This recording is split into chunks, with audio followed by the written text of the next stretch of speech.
Hello, beautiful friends. Welcome back to my channel. If you're new here, my name is Sarah. I'm a certified life and business coach, and I help heart centered service providers, spiritual practitioners, creative entrepreneurs build the lives and businesses of their dreams.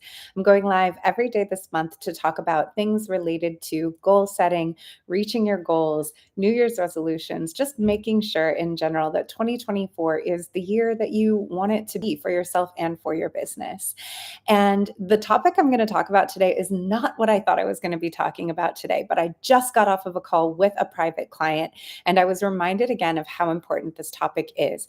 I also want to clarify that I titled this video, Make This One Simple Shift to 10x Your Productivity. And I have to give the caveat that I don't care about productivity, which might be a weird thing for an entrepreneur to say, but hear me out. Maybe I'll do a whole separate business video about this, but um, I don't believe in productivity as being a value.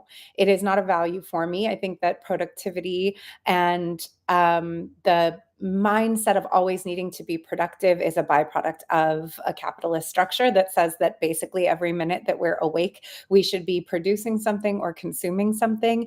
And being productive is not particularly important to me. What is important to me, however, is being prolific. As a creator, I love being prolific and I love having systems in place that help me be prolific. So I use the word productivity because other people use the word productivity. But if you were clickbaited into it and you got here, maybe I just sparked something interesting in your mind. To me, productivity feels like being busy for no reason. It feels like pressure. It feels like the need to monetize every moment that we're awake.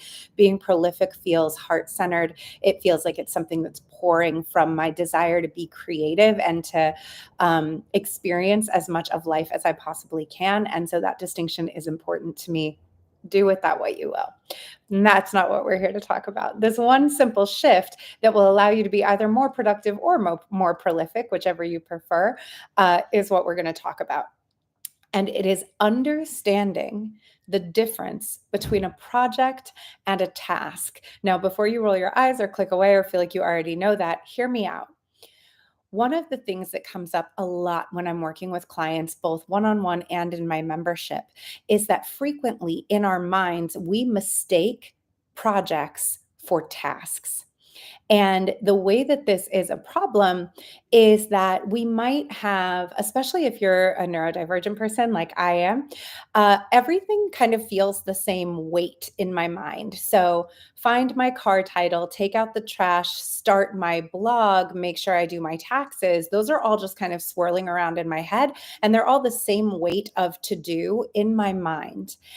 But the issue is that some of those things are tasks and some of them are projects. And the way that I define the difference between a project and a task is that a project is anything that has more than one task in it. So something like start blog, you might put it on your to-do list. And then it feels daunting and it feels overwhelming and you're not sure how you're going to get this thing done. And you keep looking at it and being like, ugh, and you move it from one day's to-do list to the next. And you move it from 1 week's to-do list to the next. And then you move it from 1 month's to-do list to the next. And you're never exactly clear on why you keep avoiding this task. Well, honey, it's because it's not a task, it's a project. And the reason that it feels so daunting and overwhelming is because you can almost think of a project like it has a drop-down menu. You're just looking at what's on the menu. You got to click it and you got to see what's underneath, what all of the other layers are, because start blog may not be something you knock out in one afternoon. What are all the tasks in there, right? That's what we want to break down. What are all the tasks inside this thing? I really need to sit down and do some research. I need to decide what my blog is going to be called. I need to come up with my content pillars. I need to decide where I'm going to host my blog. I need to sign up and make an account. I need to design a header for it. I need to do some SEO keyword research for blog posts. I need to write 5 blog posts. I need to launch my blog and create a plan for that. This is a big project. No wonder it keeps getting put off on your to-do list, or you keep feeling like, I don't even know where to start with that. What we need to do with that is sit down and break out every single task, every single line item that we can think of that would go inside this project. So it can even be something as simple as buy my mom a birthday gift, and it's lingering around in your mind as a task, but it's actually a project because you know you're going to have to sit down and do a little bit of research. You're going to have to find the place that carries the thing that you want to buy. You're either going to have to go pick it up, or you're going to order it. You're going to have to wrap it, or you're going to have it wrapped. You're going to have to give it to her. You're going to have it delivered. There are multiple steps inside this thing. Whereas take out the trash, that might just be a single thing. Like I grab the trash, I walk it to the trash can. I can do it in under 5 minutes. There's only one step. It is very straightforward. But frequently in our minds, our projects and our tasks are all kind of lumped together, and it can make it hard for us to get started. And it can also make us beat ourselves up for not starting on things because we're not being realistic, and we're also not being generous enough with ourselves to acknowledge that this thing that I'm treating like a to-do list item is actually a complicated project that has multiple steps that may not all need to be tackled on one day. And once we can start to recognize this, we can start to make our lists a little differently. So again, all of this lives in my mind as all one weighted project, and that's fine. That's how my brain works. But when I make a to-do list, I have to do it in multiple phases. So what I would do is I would write down everything that's just swimming around in my head as like stuff I have to do. And then I would separate out what are the tasks and what are the projects. And on a separate list, I would write every single step, every single task I can think of that is involved in my projects. And then tasks can go on your calendar. We can schedule a task much easier than we can schedule a whole big daunting project, especially if we don't know what all the steps in a project are. Maybe step one is I have to do research on this thing and figure out what it is that I need to do to get started. So research how to do this is task number one, and that's what you can put on the calendar. Once you learn a little bit, maybe it's like apply for grant. That's a project, right? Maybe you have to download the grant application. You have to read everything. You have to gather all of your support materials. You have to write all of the stuff. You have to create a budget. That's not a task.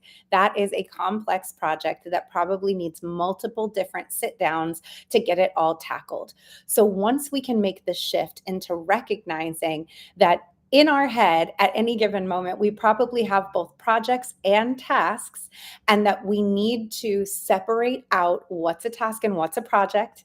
We need to break our projects down into their tasks, and then we can schedule our tasks. We will start to find, I find this, and I hope you do too, usually my clients do, that we are less daunted by getting started because we've broken things down into their most approachable components and made it possible for us to start making progress on these things that are a little bit bigger in scale and scope for us to do. So that's my little plug tip idea of the day. Let me know if this was helpful for you. Leave a comment below and let me know what you think about this idea.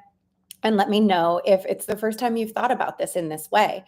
Also, while you're there, there is a link below for you to grab a free annual review and planning journal that I created. It is still early in January as I'm recording this. So this journal will walk you through reviewing all of what happened in your business in 2023.